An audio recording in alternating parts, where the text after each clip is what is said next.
আমাদের দেশে কেউ মারা গেলে চল্লিশা বা জমাত খাওয়ানো হয়, এটা জায়েজ আছে কিনা? ভাইরা আমার, বাংলাদেশের সবচেয়ে শক্তিশালী বেদাত হলো এই বেদাত।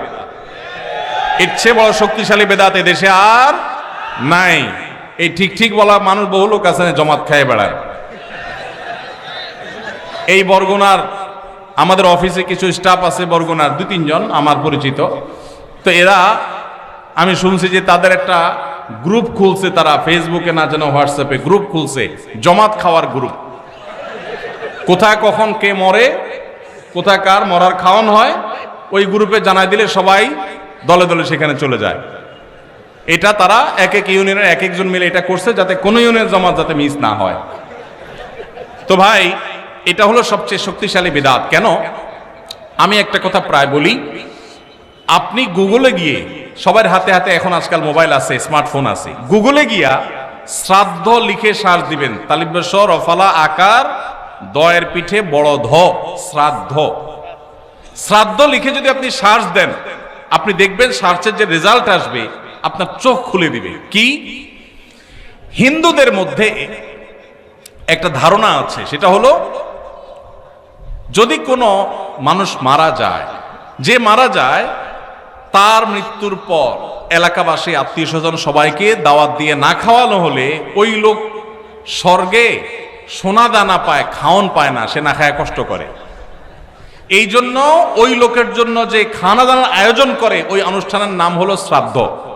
ওইটার নাম কি ভাই? শ্রাদ্ধ। গুগল করে দেখেন, পেয়ে যাবেন হাতের কাছে।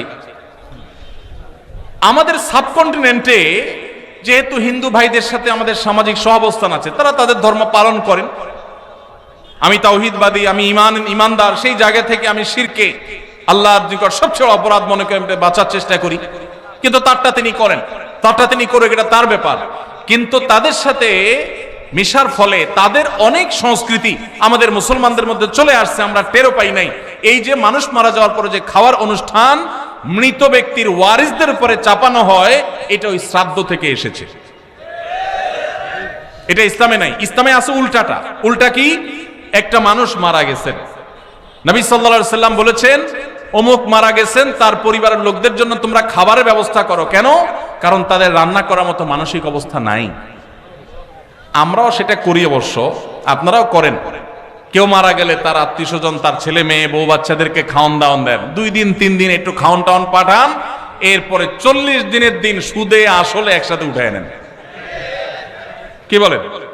খাবার পাঠান গামলায় করে একটু, আর খাওয়ার সময় গোটা গরুটা খেয়ে ফেলেন এলাকার মানুষ। বাপ মারা গেছে, আপনি খুশি না বেজার? খুশি না বেজার? আপনার মা মারা গেছে, আপনি খুশি না বেজার?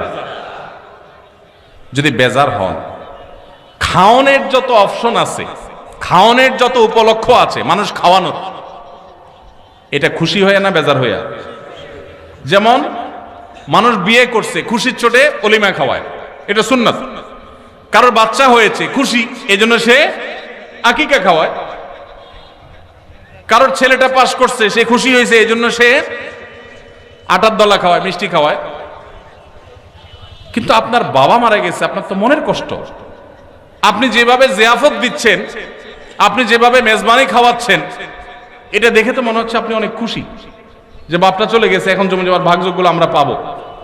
এই উসিলা সবারে খাওয়াই। আল্লাহ আমাদেরকে হেদায়েত দান করুন। শক্তভাবে এই বেদাত আমাদের সমাজ থেকে দূর করতে হবে ইনশাআল্লাহ। আমাদের সচেতন হতে হবে। আপনার বাবা মা মারা গেছেন, ওনাদের জন্য আপনি কি করবেন?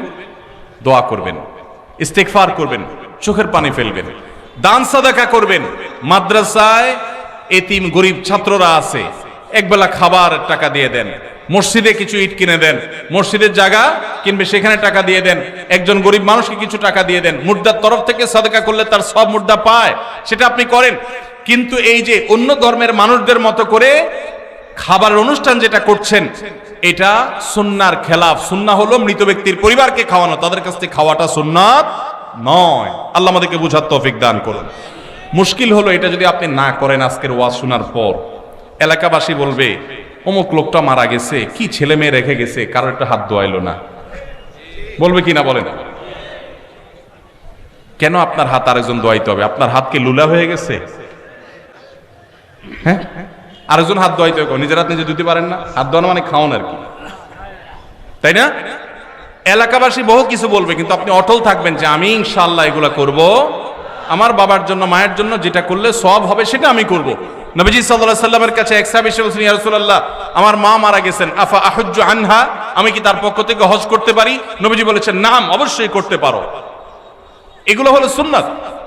আমরা সুন্নাত বাদ দিয়ে এখন বেদাতকে আলিঙ্গন করে ফেলেছি। আল্লাহ আমাদেরকে হেদায়েত দান করুন।